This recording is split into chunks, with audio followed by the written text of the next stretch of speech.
Welcome to Fun is Fundamental. Fun is Fundamental is a podcast for those who realize that the enjoyment of life is about having something deep in our souls which lights our fire. It's for those who maybe have lost that fire and feel like they are missing out on the pleasures of life. In each episode, I will share recent fun activities and focus on why having fun is essential for good health. I'm your host, Elenia, and I invite you to take this journey with me and join the pleasure-seeking movement. Hi, welcome to Fun is Fundamental. And today I'm just going to do a very short story time. I just realized I've gone through more than 30 episodes of the podcast and have really not shared a lot about who I am.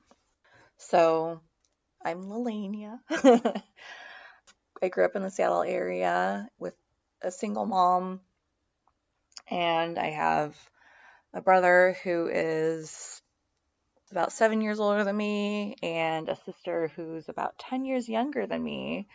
So quite an age gap, but still a middle child in a lot of ways. I definitely was a person that liked to keep the peace, that kind of thing. I was quiet, shy, reserved throughout like my whole childhood and just kind of stayed in the background. How I am now a person doing a podcast, I don't know. I mean, obviously that's part of the journey that I will talk about a little bit. I also had a small extended family so that I was close to. So, I grew up with my cousins, uncle, aunt, my grandparents. I was very close to. I lived with them for some periods of time. Yeah, so I was just really shy and reserved. I was scared of the world and people. I had fun. I had friends. I kind of ran around like my little neighborhood, so I guess I wasn't like that scared, but the world still was pretty intimidating to me.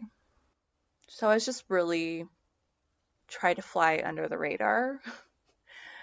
You know how on report cards, teachers, would put comments when you're in elementary school and middle school and stuff like that.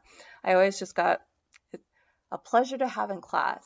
Like a lot of times that's all I got because the teacher literally didn't know who I was. I just didn't cause any ruckus. So it was just like, she's easy. Thanks, kind of thing. So that was me until high school. I started coming out of my shell more, started skipping class a little bit, like causing a little bit of trouble. I wasn't quite as afraid of being seen, but I would still say I was a people pleaser generally. It was like very sneakily rebellion. And I was like part of like choir and theater and stuff like that. So I was still like a good kid. I would just like do little things that were slightly rebellious. Because, I still didn't like confrontation or anything like that. And I mean, quite frankly, if I'm being honest, I still don't really like confrontation. I will speak up a little more than I used to, but still not really me. So I didn't really know myself and what I wanted to do when I went to college anyway. And I just kind of got it like drilled in me from especially my grandma, because she was really a driving force in our family. I mean, like amazing woman. I'm not like trying to be like she was like domineering or something like that. But she really was like the center, the matriarch, and so she liked to give a lot of advice.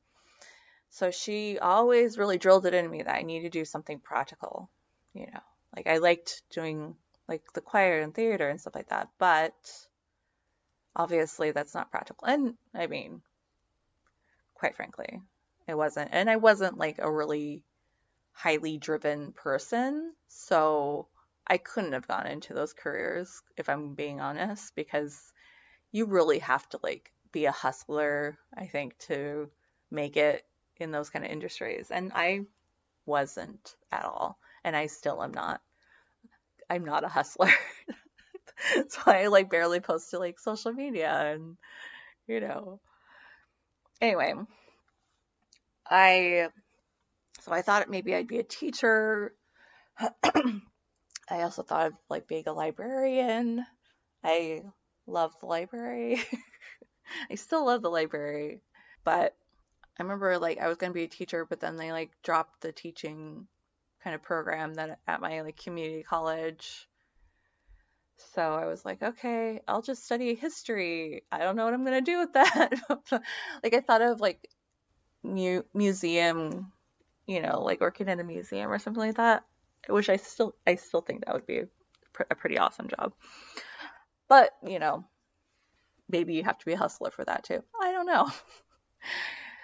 Anyway, I was just like, what's something practical I can do? But then I was like a year out of college and I had done nothing with having a BA, a liberal arts BA from Evergreen State College with a emphasis on history and things like women's study and stuff like that.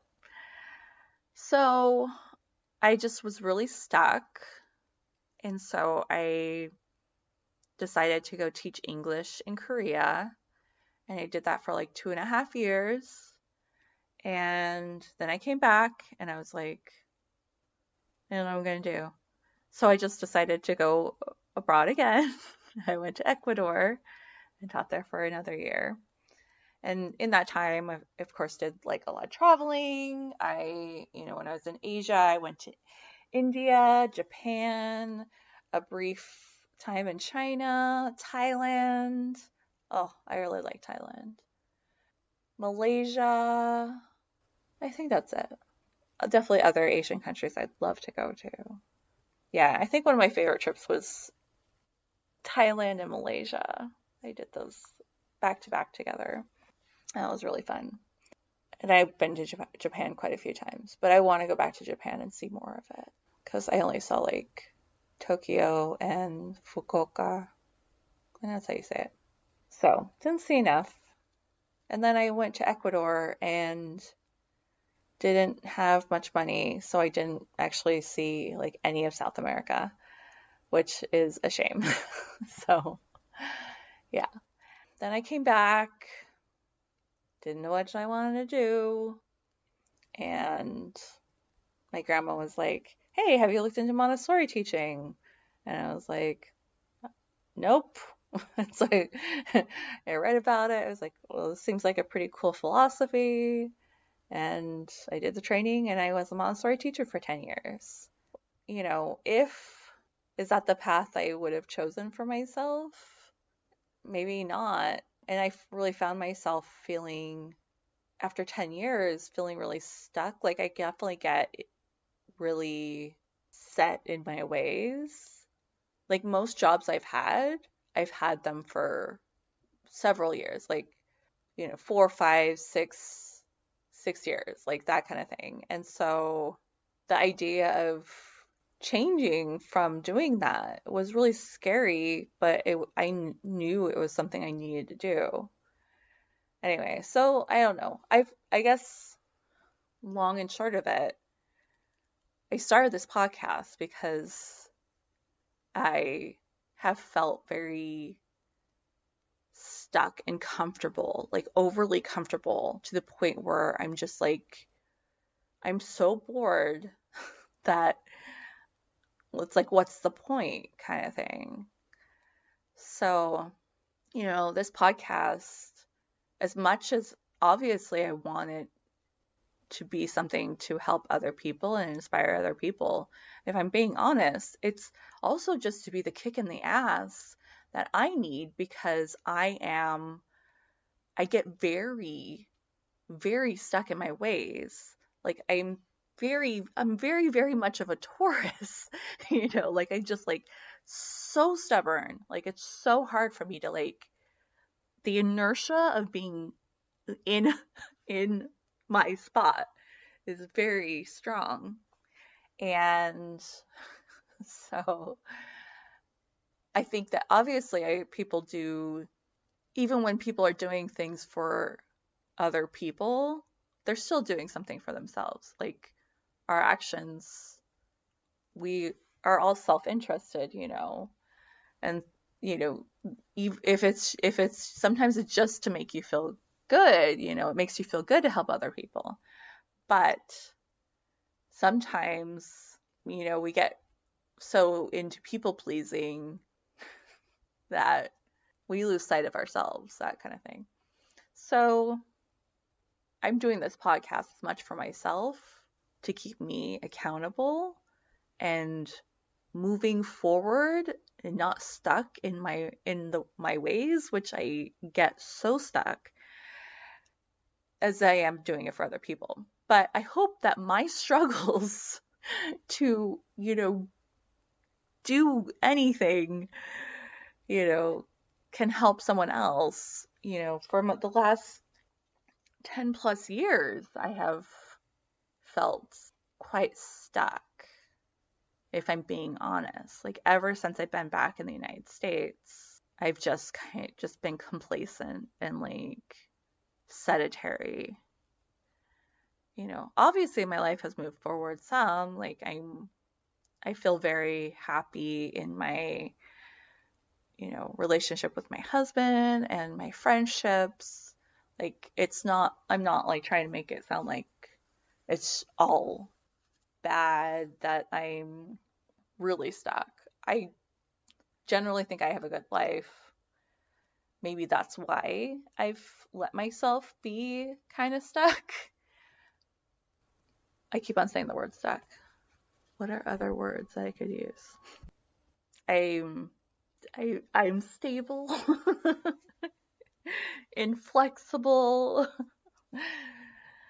stationary, unyielding, I'm just here. I'm too secure. I'm too comfortable. And I see people as they age where if they're not staying active, basically you atrophy, and I don't want that. Like physically, mentally, I I don't want to just fade away, and so I have to be moving. I have to be growing. And that means I have to do things sometimes that scare me a little bit. And part of me is still the little girl who is frightened of the world.